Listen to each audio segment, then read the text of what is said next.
સુરતના તૈયાર કપડાં વ્યવસાય સાથે સંકળાયેલા કાપડ વેપારીના ઘરે 9 વર્ષથી કામ કરતા વિશ્વાસુ નોકરે માલિકના ઘર પર હાથ સાફ કર્યો છે।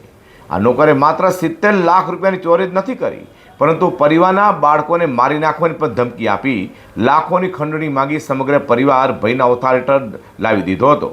હાલ તો પોલીસે દિલ્હીથી આરોપીને ઝડપી પાડ્યો છે। સુરતના અલથાણ પોલીસ પાસેથી મળતી માહિતી મુજબ ગત તારીખ 25 ડિસેમ્બરે ડીઆરઆઈ દ્વારા વેપારી સંજય મહેશ્વરી પર દરોડા પાડી તેમની અટકાયત કરી હતી। આવા મુશ્કેલ સમયનો લાભ ઉઠાવી નોકર લવકુશ ઉર્ફે ચંદન શુક્લાએ માલિકની પત્ની દીપ્તિબેનને ડરાવ્યા હતા કે હજુ ઘરે જીએસટીના દરોડા પડશે, માટે તમારા સોનાના દાગીના દસ્તાવેજો સુરક્ષિત જગ્યાએ ખસેડી લો। ગભરેલા દીપ્તિબેન નોકરની વાતોમાં આવી ગયા હતા અને સિટી લાઇટ સ્થિત લોકરમાંથી આશરે 70 લાખ રૂપિયાની કિંમતનો 1 કિલો સોનું અને મિલકતના દસ્તાવેજો કાઢી લીધા હતા।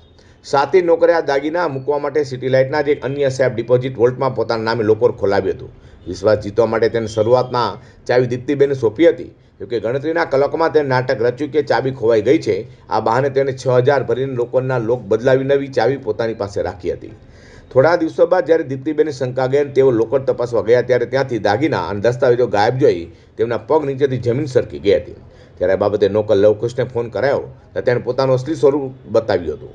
તેણે દાગીના અને દસ્તાવેજો પરત કરવાના બદલામાં 54 લાખ રૂપિયાની ખંડણી માંગી હતી। એટલું જ નહીં, જો પોલીસ ફરિયાદ કરી તો બાળકોને જાનથી મારી નાખવાની ધમકી પણ આપી હતી। આખરે માલિક સંજય મહેશ્વરી જેલમાંથી મુક્ત થયા બાદ પરિવાર હિંમત ભેગી કરી અલથાણ પોલીસ મથકમાં ફરિયાદ નોંધાવી હતી। અલથાણ પોલીસ મથકના પીઆઈ ડીડી ચૌહાણ તેમની ટીમે આધુનિક સર્વેલન્સની મદદથી તમામ તપાસ તેજ કરી હતી અને ટેકનિકલ ઇન્ટેલિજન્સના આધારે પોલીસે નોકર લવકુશનું પગેરું દબાવીને દબોચી લીધો હતો। પોલીસ તપાસમાં તેની પાસેથી 25 લાખ રૂપિયાના દાગીના રિકવર કરાયા છે। હાલ કોર્ટે આરોપીના 3 દિવસના રિમાન્ડ મંજૂર કર્યા છે, જેમાં બાકીના દાગીના અને દસ્તાવેજો મેળવવા પોલીસ તપાસ કરી રહી છે। હાલ તો અલથાણ પોલીસે આરોપી નોકર લવકુશ શુક્લાની ધરપકડ કરી પૂછપરછ હાથ ધરી છે અને તેની સાથે અન્ય કોઈની સંડોવણી છે કે કેમ તે અંગે પણ પોલીસે તપાસ હાથ ધરી છે।